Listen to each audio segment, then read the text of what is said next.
All right, Zig coming in on the top. Today on the show, we have Brandon Hardesty of the Bumpin Uglies. Singer-songwriter Brandon fronts the Maryland-based reggae, punk, ska, hip-hop group. Brandon's an amazing writer. He's a very earnest writer, and I think that's what really resonates with his music. And he's also got a really good voice to deliver that music. Anywho, so I talked with Brandon during this episode, and this was a traditional Zig at the Gig format where I was in between gigs. I was about to do a nursing home gig, so I recorded this in my van, and we get deep. This was a really fun chat. If you're new to this podcast, I play in a band called C-Level, letters C-Level. We are a high-energy funk-punk reggae rock group based out of Cleveland, Ohio. We take 12-string acoustic guitars and run them through Marshall amplifiers. And we are opening for the Bumpin Uglies July 14th at the Westsidebowl in Youngstown, Ohio, with our good friends from Joint Operation. Tickets and ticket links are all linked below. So July 14th, if you are in the Ohio area, Youngstown, Ohio, Westsidebowl, Bumpin Uglies, C-Level, and Joint Operation is the place to be. It's going to be a really fun show. We are honored, excited, and stoked to be performing on that stage with those groups that night, and we would be honored if you guys would join us there. Before we get to the conversation, we're going to plug the Bumpin Uglies' new release, which is Mid-Atlantic Dub. It's available now on all streaming platforms. It's got a lot of cool features. I recommend you guys check that out. So Mid-Atlantic Dub, you can get it wherever you get your music. And one last thing before we get to the conversation, if you can like, rate, review the podcast on any of the podcast platforms, it helps me keep talking to cool guests like Brandon and sharing insight with you guys. So without further ado, here's my conversation with Brandon. To get into it, my first question, or I guess first kind of topic is, can you tell me about the whiskey and Tuesday nights?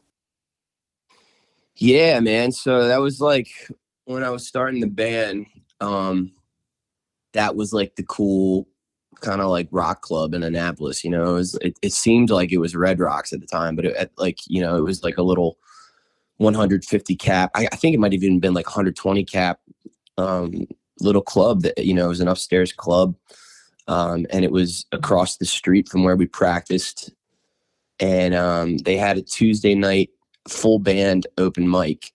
And they also did 2-for-1 drinks, and it was just like live as fuck, you know, like it was just like the spot, you know. And when I was, you know, this is the first band I've ever been in, and so we would practice on Tuesdays, and then we would go over to the open mic and just get wasted and play a set, you know, just kind of trying to get the name out there and whatnot. And none of those guys that I was playing with at that time are still in the band, but that's like where I met Wolfie, because he was he was playing in a Southern rock band that was based out of Annapolis, and they would hang out there on Tuesdays. And what was the band? What was the band he was in? They're called the Cheaters. Okay. That's, you know, those mic nights are so important. Like to leave the practice room and to do it in front of people, it puts a whole nother like. You know what I mean? That's really when you mess up the songs, and that's really when dude. Yeah. Well, it's a whole different skill set, like learning how to play music, and then like learning how to play it in front of an audience, and like learning how to use a microphone, and learning how to deal with stage fright. Like it was very, like I know people who it's like very natural for them to like get on stage, like they're natural like performers and stuff. It was not natural for me. Like I was very, very scared of like performing in front of people and very insecure. It took me a long time to get over that, but like those open mics were like a crucial part of that for me. And like, well, it's cool because if you find the right one too, everyone's kind of, it's not competitive. It's kind of like, oh man, that song sounds better this week. You know what I mean? Or you start to get that community that's super supportive. Was it kind of like that, or was it more like? It was very much like that, honestly. Yeah. And it was like, I like to, you know, I look back on it fondly, and some of my best memories of playing music were like during that period, because it was all just like low stress and like family oriented, and it was you know, it was kind of like the flirting stage, or like the early stage of a relationship where it's just all like exciting and new, and like you know, it was just I was like kind of just getting into this whole world, and like it was very, the whole thing was just exciting, and I loved it. I'd never really been a part of anything like that. That's a really good way to put it. the flirting, because that kind of is that space. Nothing's too serious. You're not too committed. If it bombs, it bombs. You know what I mean? And you don't get repercussions if no one shows up. It's Tuesday. It was just exciting, and it was like a good way to to do this whole thing. You know what I mean? And I don't know. Eventually, it kind of clicked with me that this is something I could potentially do. But as soon as you get into that headspace, it's like, okay, well, how do I make money off this? And that's when it starts getting that's when you get into the more stressful part of the relationship, where you have to start talking about philosophies and life plans and shit. Right. But the payoff from when that works is great. You know what I mean? But it is for sure. But it's just like anything else in life, where it's just there's a lot of hard work into going into making it work, and it's just a lot of stress can be carried with that, Definitely.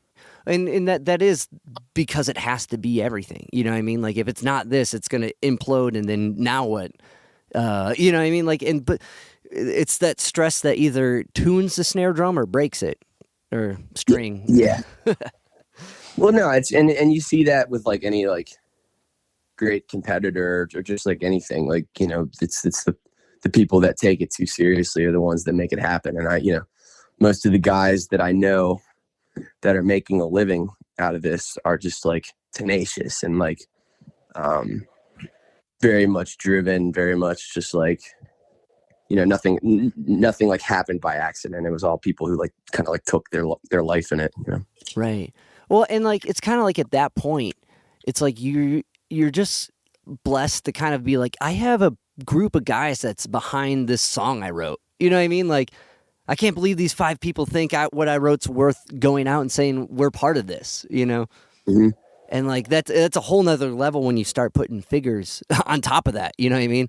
And that takes another really it's weird. It's a lot of mental kind of accepting what you know what I mean? Which is weird, because most artists and kind of introverts and writers don't kind of look at it that way, that I have this product, it's worth this much. If we pull through here, we got to do this, or we can't. No becomes a really hard thing a real thing to have to be able to say. Yeah, for sure. I always honestly, I was way more comfortable with the business side of it than I was with the music side of it for a long time, just because I kind of just grew up in that environment that was very business oriented, and it's just something I don't know. It's it almost is natural as breathing to me. But the music thing, I didn't start doing it till late in life, and it's I very much learned how to be in a band and play in a band in real time. Yeah, just playing gigs, just through repetition, but essentially by making a lot of mistakes in front of audiences. So because your family owns a restaurant or a bar, right? That's the yeah. Sorry, one more time. What'd you say? Yeah, that's right. And so that's is it a bar or a restaurant or both? It's a restaurant with a bar in it. Oh, so it's both. So those are two intense business models that have to compete. So that makes sense that would be natural.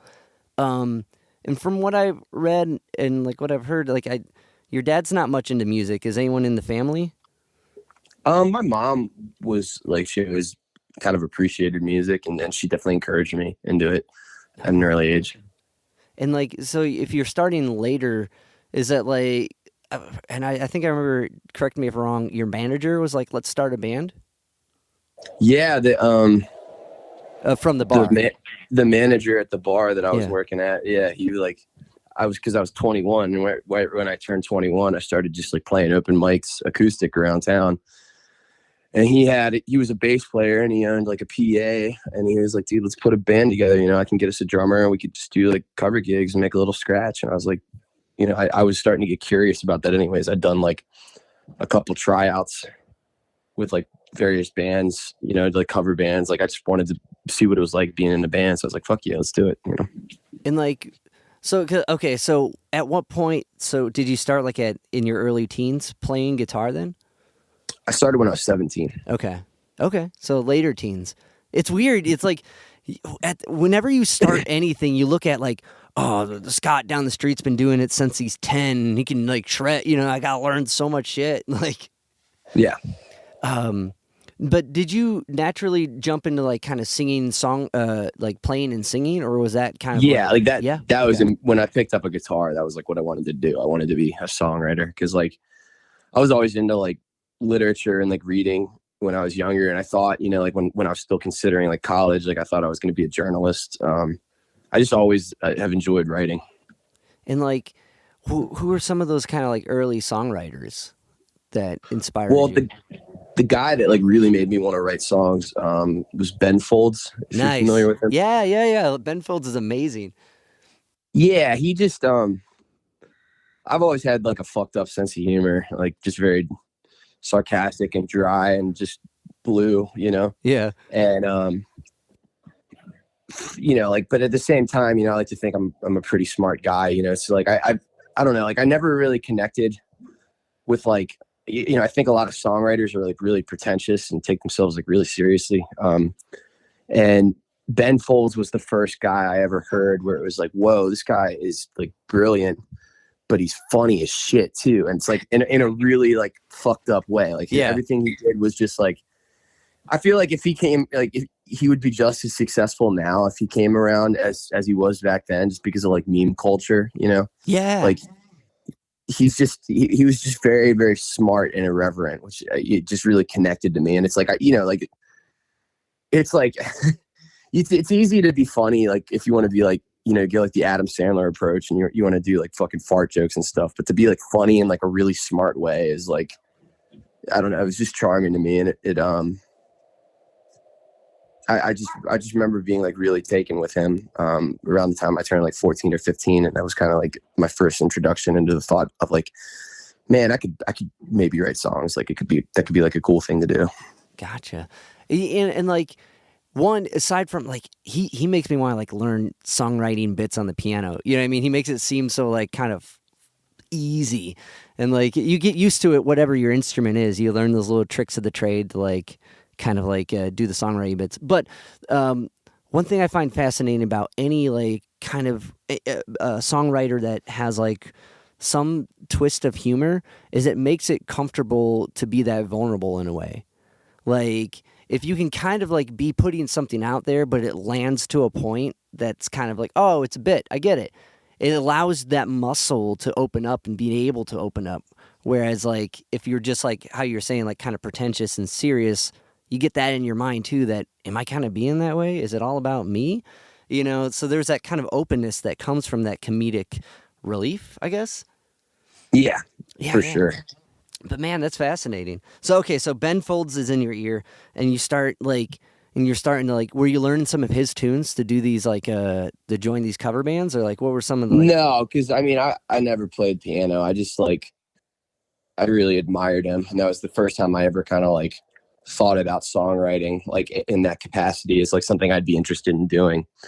Um, I mainly like when I like, so that was like, you know, I got into Ben Folds when I was like 14 or something. And he had just come out with this record called Ben Folds Live. That was like a solo piano record that he did. But you know, and then I got my guitar at 17, and then like around 21 when I was doing the cover band thing, you know, it was just standard bar band shit. Like, you know, I did like a lot of Sublime, a lot of Jack Johnson, some Beatles, Third Eye Blind, like 90s rock stuff. You know? Gotcha. Yeah, and like, did and like with your like cadence, your like vocal cadence, it really you get like that kind of Brad vibe really like naturally. Did you like find that like through covering this like? Are those Yeah, I songs definitely okay? like. I'm a huge believer in the philosophy that like you shape your own voice. Like Yeah, there's only, you know, you're stuck with the tonality, and or rather you're stuck with the range that you have, but like I really do think like the tonality can be sculpted to what you want to do. So like for me, like a big part of like what I wanted to sound like as a singer was, you know, Bradley Knoll was a huge thing. Brandon Boyd from Incubus was another huge thing. And then I'd say like Sam Cooke and Jason Mraz were both really big on my radar. I can definitely hear all that in what you do. Like, it's like I definitely agree with what because I feel like most people that attempt singing or stop singing is because like you feel in your head you have to sound a certain way, and then you don't appreciate your starting points, You know, Mm-hmm. like you said, you have your range, you have your natural sound of how you talk, and like where your cadences kind of fall. And if you can find like an artist that really like resonates with whatever your natural like flow is in a way, it's easier to start doing it because you're like, oh, I kind of sound like Bob Dylan, or I kind of sound, you know, and you kind of embrace that. But what I love about what you do is it's influenced like that, but it doesn't sound like just trying to be that. And I think how you just described it right now is like all these different things factoring into it. Kind of getting like for me when I had to like when I was learning to like sing, I was like, because I knew guitar, like guitar was my comfort. And like having this thing, I would record myself over and over and over again. And like Brad was a huge influence. Like I wanted to be able to express like that, but not like, but myself, you know? And like I found myself recording a lot and like playing out melodies on guitars and trying to match my voice to that. Did you have to do any of that, or was it a little more natural? No, I definitely so for me, it was, I never had like the studio stuff, and it was before smartphones. So I had my first digital camera. Nice. And I would set it up and I would record little videos and I would listen back and I would be like, I don't sound like that. That's fucking awful. But it's like, it's absolutely like what you sound like, you know? So I always tell people that all the time when they're asking me like how to learn to sing. I'm like, just record yourself and listen. And that's what you sound like. And if you don't like it, fucking tweak it. It's like cooking, you know what I mean? Yeah. You got to just tweak the recipe, but it's like by using muscles, you know? So I took like about 6 months of voice lessons when I first started doing this to just kind of like learn how to sing correctly, which I think is like one of the best decisions I ever did, because it you know, like my voice is just the result of like literally doing this for 20 years now, like every day. Like I just do it every day, and it gets like, because I took lessons and I learned how to sing correctly, like the foundation of that house is very solid. And I've just been building on that for a while. Whereas like if you sing with incorrect technique, you're just hurting you're fucking yourself up, you know? Whereas like now it's like, I mean, my voice feels stronger like every day, really. That's like, cause is it more breath support? Is it like the kind of breathing, like those foundation techniques? Yeah. I mean, to me, at this point, I don't even think about it, but the two biggest things are just like breathing correctly and like singing from your diaphragm as opposed to like singing from your neck. Like, you know, if you look at like, you can tell when someone's like singing incorrectly because like you just like, you can see in their neck, like all the fucking veins are popping out and shit. And it's just like, looks so strained. And it's like, that's literally what that is like you're just singing from your fucking neck, and you're going to eventually destroy your voice if you do that. Yeah. And like, I didn't have I had a little 4-track recorder. It's like, and I used that till they stopped making the tapes as far as like self-recording. But like, it's weird. That's such an important thing. And like, did anyone kind of tip you to do that at the beginning, or is that just something you felt you should do? No, that was something I learned through voice lessons. Okay. Well, that's what I mean. Just to get voice lessons, did anyone like kind of tip you to like, maybe you should check that, or was that just like a kind of like a sense you had yourself? It was a sense I had myself because like I wanted to, you know, I just wanted to learn to sing better, and I just, you know. But you know, I feel like a lot of people, that's nerve wracking. A lot of people won't go out and be like to find someone, you know, and try to be, because I think a lot of it is just being weird. Like when you're singing from the diaphragm, you're just making weird sounds and you're loud, you know, and it's being comfortable with being crazy like that. Yeah. Well, I mean, I think a lot of it too is just like having open dialogues with people. And, you know, like my wife at the time, like she wasn't my wife now, she wasn't my wife at the time. She was just someone I worked with, but she was like, she had just graduated with a degree in opera, you know?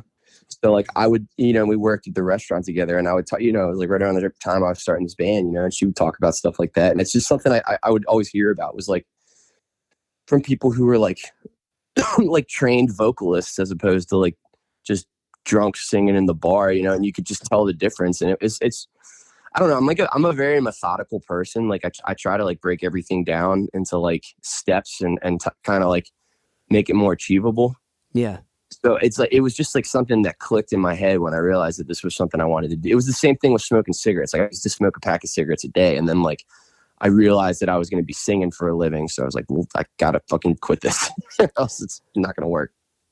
Damn. That I totally agree with like that. If you can make it into one step, you can figure it out. I find myself doing a lot of that type of like thinking and like step taking as well.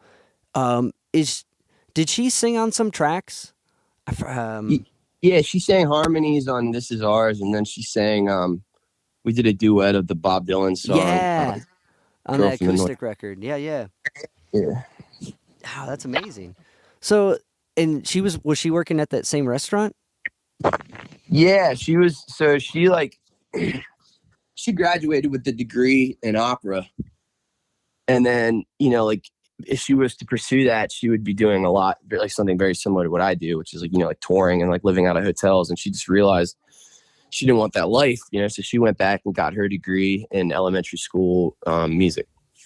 Okay, cool, cool. That's I feel that. Is that what she does now? She teaches elementary music. She ended up opening her own vocal studio about 6 or 7 years ago. That was kind of like a side hustle. And then eventually it grew to the point where it was just thriving so much that she had to quit her other job the teaching job to focus on that full time. That's awesome. So the kind like after you guys as a group are like hitting these mic nights, doing some covers and stuff. I mean, I don't know if it's the same group, but it becomes the first Bumpin Uglies. Like, are you when do you just start diving into like the writing cycle? Because going through the discography and like listening to like these acoustic takes and then how they evolve, it seems like you really are passionate about just like taking writing like I feel like you're someone who constantly is working on writing, and that might be a projection through the work. But was there a point at which, like, now that you start to take it serious, then you just start writing this, or was that kind of creeping along the whole time? I mean, it kind of just crept along the whole time. I like as soon as I started playing in a band, I started writing, and I started learning like how to write, and like just kind of like learning the language of like chords and like learning like what I don't know a lot of theory, but I have like pretty good chordal theory. Like I know how to like achieve the sounds with like like the sound that I want without like kind of like back in the day I would just have to sit around and like I would hear something in my head and I would play a million fucking chords to figure out what I want it to be. Whereas now I can be like, oh, what, like, I want a 1 chord and then a major 3rd chord and then a 4 chord and then a minor 4 chord. And it's like, that's going to sound like this, Yeah. So like, but like, like figuring out that language took a while. But I mean, I immediately, like, I wanted to write. So like I started fucking around with it, and it was like a very slow and arduous process as I kind of figured out how to do it. But it's always been a constant for me. Like I've always, like, writing was always way more my thing than the studio aspect of it. Like I didn't really like our early first few records, like we would just go into the studio and just try to like get a really good live take, like make it sound as good as the live thing. And I just didn't understand the importance of production. And it wasn't until we started working with Howie Spangler, who we've been working with since the Beast from the East record. And then that's when I really learned like all the tricks that go into like making a band sound full on a record and like how important that is. And that's kind of like lit a whole different fire under my ass, where I started like thinking about that and like kind of like putting energy into that. But like first and foremost, the writing has always been a huge thing for me. Cause like, that I guess that becomes another color of the writing. It's like learning the names for the chord progression or learning that language.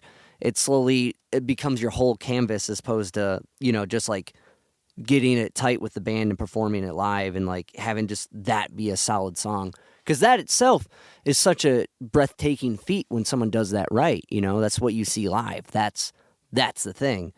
There's a couple of these early tunes I wanted to ask you about.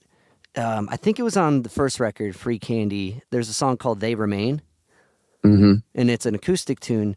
And there's a line where you refer to Joe, and it goes on to say the future's unwritten. Is that, or something along that line? Is that a reference to Joe Strummer?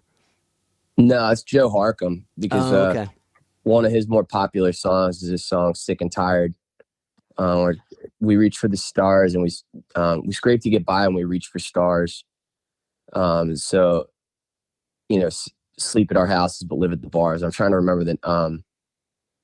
So I can't remember the lyric now, but it's something. I want to say I want to say something about reaching for the stars is what I said there, which is why I referenced Joe. Oh, okay. Like, but it's definitely like I definitely say something that like alludes to Sick and Tired.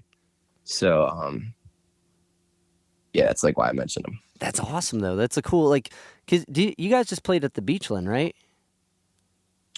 Or was it not Joe Harcum? I know it was Josh Lewis. Yeah, no, it's Josh, Joey, and myself were just there on Friday. Yeah, that's sick. But okay, so even that within itself is like, that's some heavy lifting, like songwriting wise from the rip. And like what I find really interesting is like you got this kind of like sublime cadence, but it's almost like Dylan, or it's like there's a certain story structure that you I hear in your writing way more than like a lot of other artists. And that's not to put other people down. Like everyone, shines in their own way in their own thing. But like, so like when you started lifting those bars as far as like writing lyrically, does that look like hearing like a melody in your head and kind of committing to a story and seeing where that goes? Or is that like a story kind of evolving out of your mind and trying to find a melody to it? So once again, like I didn't even care about melody. Yeah. until like I started working with Howie. I would just naturally like, I guess I'm just like a naturally melodic person, but like I would argue that most of our like earlier melodies aren't quite as catchy as like since we started working with Howie, and I realized like the importance of like strong hooks and like strong vocal hooks, like, so like the point I was trying to make is it was always about the lyrics. Like I didn't give a fuck about the melody. It was like all about the lyric and the rhyme scheme and making that as clever as possible. And then I would write the melody around it. Whereas now, like sometimes, I'll figure out a cadence. If I have an idea for a song, and it's more of like a hip hop leaning thing, I'll figure out the cadence first and then I'll write lyrics for that, which is something I never would have done 10 years ago. But it's just, it's just a matter of the right tool for the job, Right. But that only comes from like how you said earlier, doing it, fucking it up and doing it again, or failing, you know what I mean? Finding what doesn't work and what does. Yeah. So like, cause that whole record, what I found interesting, it goes from like full band stuff to acoustic stuff. Was that like a choice kind of, or was that like, we need something to fill it? I've been tracking all this acoustic stuff and we put it in there. I've always written like a lot of different stuff, like stylistically. Okay. And I've always been a fan of ballads, and I just had those songs and I felt really strong about them, and it was easy to record them. And I just thought it would be like a cool moment in the record, have like these two tender songs, like one in the middle. Okay. No, one at the very end. Yeah. No, but I agree. That makes that flow. Cause like then the next record was all acoustic. And I was like, I wonder if that was like the process. Like I have all these songs and there's like a membership band changeover or something, or just these are really hitting, let's make a whole record like this. Was that kind of... It was really just a matter of just staying like relevant and having something. And we like weren't ready to go back into the studio yet. And I had all those songs, and I recorded those live. Like I recorded that record in 2 hours, like in a studio, and then just put it out. Like, damn, man. We're actually, so I actually got another record like that coming out later this summer. Yeah. That I feel really strongly about, because it's like, that earlier record, like Go Folk Yourself, I can't even listen to that because like I was just so rough on like guitar and the vocals, but like the songs are cool. So it's like people dig it, but like, and it, like I said, there was like no money, so I had to do it in 2 hours. Whereas like I did a similar thing this time, but I did it over the course of 3 sessions. And, like I went in and I played like 15 or 20 songs. And then I went back and I listened to them and I was like, oh, okay, cool. Like these 7 songs sound great. I'm not as happy with these other ones. So I went in for another session and, like I redid the ones, and eventually I got it down to like 16 songs that I feel really, really strongly about, but it still has that like that raw, like live feel to it, which I just think it's really hard to capture that when you're multi-tracking or playing to a click, you know? I definitely agree with that. It's harder to capture because it's a rarer thing, right? But also when you try to like add some of the lab, some of the science like into like production, which would be later, it takes away from that. Like the guitar's too clean, you know, the vocals you don't attack the same way as you would like if you were just playing it and off the click or whatever. Yeah, I totally relate to that. Like I can't listen to the old track. You know what I mean? It's hard to go back, but like if coming from like early demos, man, I think those still kick ass. Like, Yeah, I mean, I'm not gonna say I'm not proud of it, and like I'm glad it exists because it's you know, for a long time like that was our most popular stuff. But once again, that just shows like that was like awakened to me to how important production is, because like that was our most popular record. So like, you know, like the studio records cost like thousands and thousands of dollars to make, and like all this time, whereas like this acoustic record I made in like 2 hours.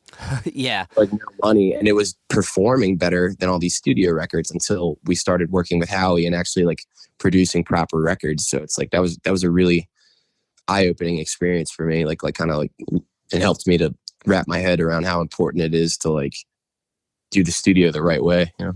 Right. Because like I guess before kind of leaving that record, the tune "White Boy Reggae," that like that's such a sincere like tune, like, and I think that really opened up your music for me. Is like this guy, like you don't hold anything back, like you're able to like convey, and I don't know if it's a character or if it, you know, if it's, I'm sure everything's adaptations of your life, but like there's a certain sincerity with your writing, and like it definitely shows through on that record. Was like, so writing was very comfortable to you. Was it because it was a way to be sincere like that, or like, or is it that just kind of like a way not to like, I don't know, build narrative and build an emotional crux in a way? Or I guess my question is like, did you find it like really easy for yourself to open up and undress yourself via writing music like that?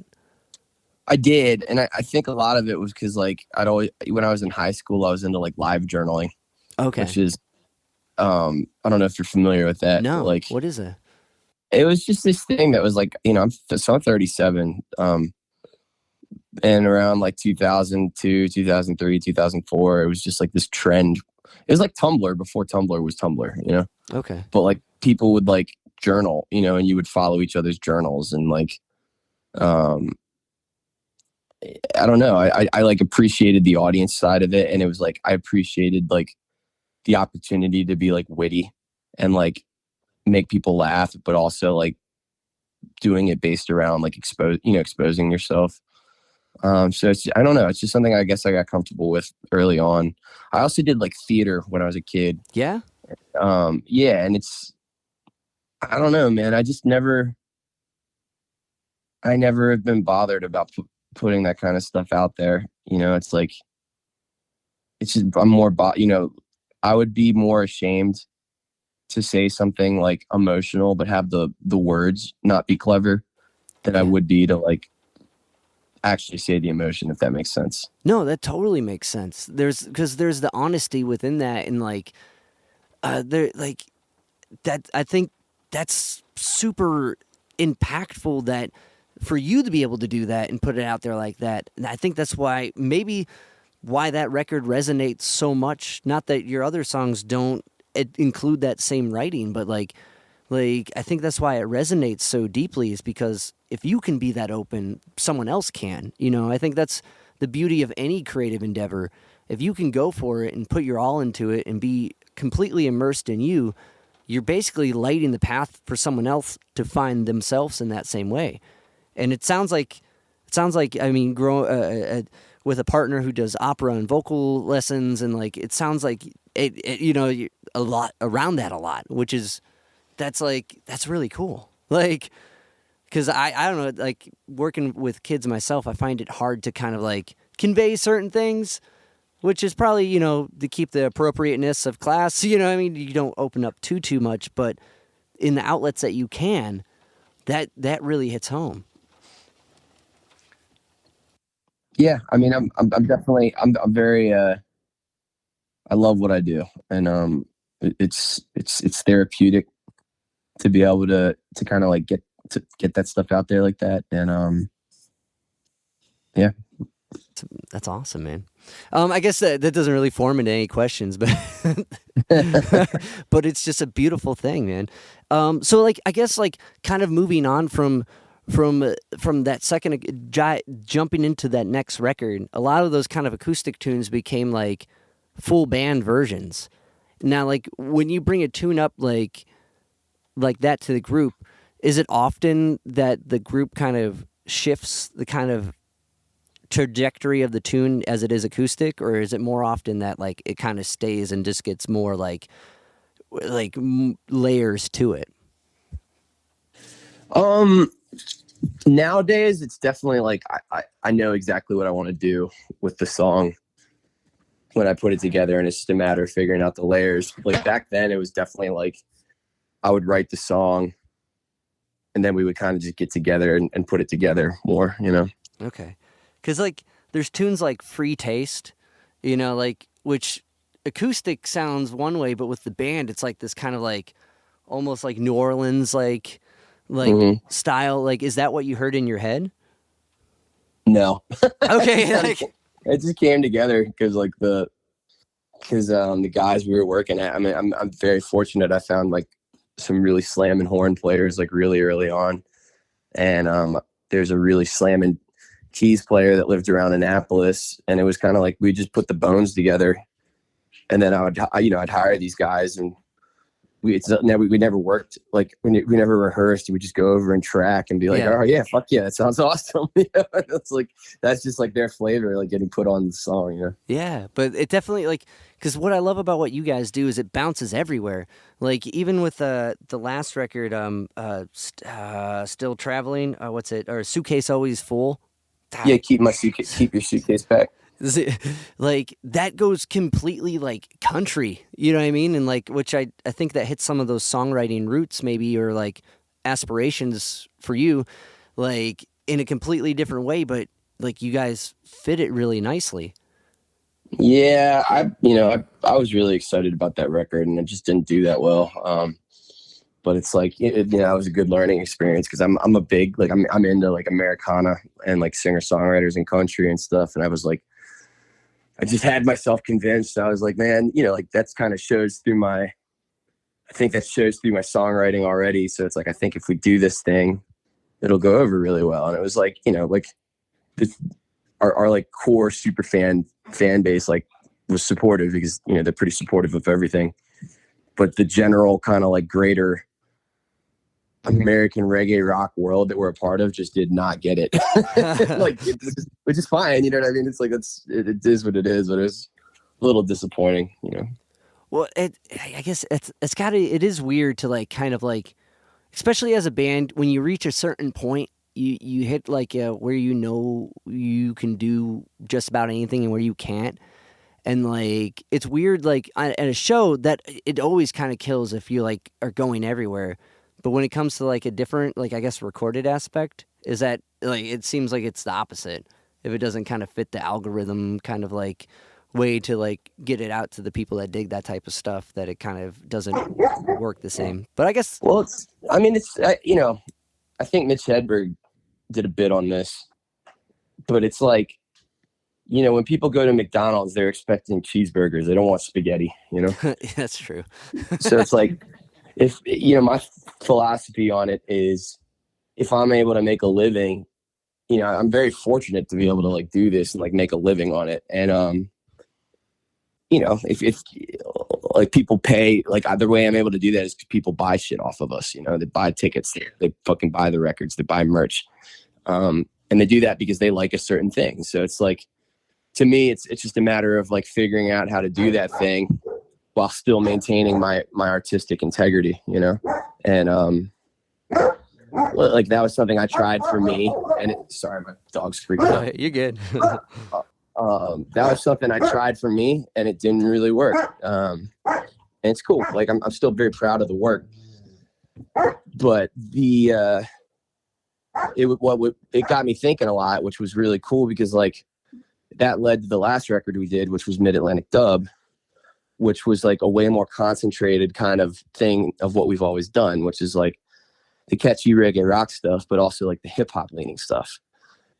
And that had a total opposite reaction where it just fucking crushed and like it really connected with everyone, which was cool because like it was still like, you know, that was like a very concentrated version of something we've done, but it was still something we've done, you know? So it's like, it's not like pandering. It was just a matter of being more concentrated, if that makes sense. No, that totally makes sense. Like, with Sea Level, we find like we have a bunch of funk tunes, we got a bunch of reggae tunes, we got a bunch of like crazy rock stuff, and like in certain gigs, certain stuff hits better, you know, and like to do that on a recorded, like in a recorded fashion, that makes sense that like you would condense like one thing to the next. And we've often kind of talked about maybe we just do a reggae thing with this, and it never really comes. We haven't committed to the bit yet, but part of that is just, you know, stuff comes and goes when it does. But to be able to focus like that and show that one side of yourself and see that, oh, this side works too. You know, it's like it's got to be like a good feeling. Like I can bet on me. Like, yeah, I mean, it took me a long time to get there, but I feel good about it, you know. And it my philosophy is that I'll always just kind of like follow the song, you know. I don't want to like force a song. So it's like I still write twangy shit and I still write like super rockin' shit, and I'm gonna record all of it, you know, because we're in a position that we can record for relatively cheap. But it's just a matter of like, what do you release and like what do you package and what are you like selling to people? And it's like, you know, eventually want to release it all, but it's just a matter of like, you know, when it's a big record that we're trying to really promote and get behind, you know, you got to do the thing that's going to work. that's true. It's bigger scale thinking like that. Do you like, as far, I got a couple questions like on the new record, and like as far as like writing, do you have like a set time like that you dedicate to just being open for an hour? Because being a parent of two and like touring as much as you guys do, like is that how that works, or do you just kind of ebbs and flow when it comes? Well, yeah, no, I'm actually pretty militant about it. But like the way it works for me is more of, I just, it's like, I'm like two different people, man. Like I'm like a pirate that is on tour for about 2/3 of the year. Yeah. And then I'm like a fucking derpy dad, like for 1/3 of the year where I'm just home. And that's like mostly the winter, you know, like this last winter I was home from like November to March. And I just can't write anymore when I'm on the road. I used to write like everything when I was on the road, but like we've gotten to a point now where it's like the whole production is just like a lot, like between like we do these like VIPs, you know, we got to get to a venue early and do sound check. Like I switch the set up every night. So I'm like critically thinking about the set list to like make sure it's like fresh for the people who are following us around, but still like dynamic, you know. Then like, you know, we'll have like a band meeting, and like the long and the short of it is like pretty much like when I'm on tour, from the moment I wake up to the moment I go to sleep, I'm like thinking about something. So it's like I can't get into that headspace to be creative. But I like, because of how I write, I get like all my best ideas when I'm like on the road, like seeing shit. So like I'll always like, you know, I have like a notepad that I keep in my phone where I just, if I have like a hook idea or whatever. And, you know, like if I'm just like fucking around on guitar and I come up with something I like, I'll make a voice memo. But then when I'm done touring for the year, like this whole last winter, like I took off, like I was just home. I didn't really do any gigs. I wrote like 30 songs over the course of the winter. Just like, I'll just wake up, make a pot of coffee, and I'll pull up an idea and I'm like, all right, this is what we're working on. And, you know, just do it. That's cool. Like, I feel good because that's a lot of like, I don't have the cool touring or anything like that aspect of it, but a lot of these notes and these bits, and then setting aside time to think about those and kind of like let those grow. Those song seeds maybe is the word. So like in another like aspect of that with like I guess coming from like even Beast of the East to like until Mid-Atlantic Dub is like there's a lot of features. So when you like write a tune, do you have a feature in mind? Or is there just like, do you write a feature in? Does that make sense? Or is that just a process? Yeah. Okay. So typically, like, and that's just because, like, you know, like, it's like the collaborative nature of this genre where it's all like kind of rooted in hip hop. Yeah. Like, I would say it's just as much rooted in hip hop as it is like reggae. But there's like such a collaborative nature to it that, like, that's just something that happens now. It's, you know, it makes the live show more fun. There's like business reasons that it's good. It's just a good thing. So like anytime I'm like writing something that has that kind of like hip hop cadence to it, unless it's something like hugely personal where I have like a lot that I want to say, I'll typically just like write a verse and the hook and then leave it open. And then, you know, we produce it out, and then I'll usually have a few ideas of who I want to get on it and then just start making phone calls. Okay. Cause like, I've always wondered, like, because we've recently started writing stuff and we've gotten some features, and like it's kind of lucked out that like I wrote something that had like a blank space in a way, or had like a weird hook, a weird chorus, or a weird bit that when we've lucked out and reached out to someone that said they would do it, it works really well. But if it didn't, it wouldn't work the same. You know what I mean? Like you kind of unbeknown. At least I found I've unbeknowingly made that space, and it works perfect with this other voice. But like when I see artists that do it more often than not, I wonder if that's like they're like, oh, I hear Rhodes or something on this, and like, and if it's not, does it like go in the B-side bin or whatever? You know what I mean? I mean, there's very few things I've written where it was like married to someone else's voice. You know, it's just a matter of like, this will be a cool song, and like to have someone else on, and like who's going to fit this style, you know? I mean, you can kind of hear where like most people are going to go based on their own catalog, you know, like who has like what kind of a cadence and or like melody choices, you know? So then it's just a matter of like thinking if that's going to fit for the song. Brandon, I really appreciate your time. I really appreciate you guys having us on this show. Like, we've been so pumped about it, and like just your willingness to do this. Like, I mean, it just shows that you guys are such the real deal, and we're so honored to be able to share a stage with you. I have one more question, and I just wanted to say thanks again so much for taking time to do this, man. But my last question being, do you still have the leather Wilson's jacket? I do. The Wilson's leather. Yeah. I'm actually, oh man, that was like, I got my first job there to buy this jacket. And then I don't think I've worn it in 10 years. And like TJ, my drummer, is like super into leather jackets right now. And I was talking about giving it to him if he's into it, but we shall see. Oh, awesome, man. Well, Brandon, thank you so much, man. And I'm looking forward to July. Yeah, last time we were there, it sold out, so I think it'll be a ripper. I think it will, man. Cleveland seems to always kill for you guys as well, man. Yeah, it's. I mean, that's like our home away from home for sure.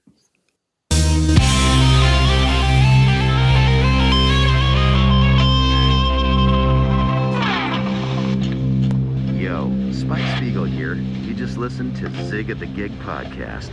Keep riding the bebop. See you, Space Cowboy. Bang.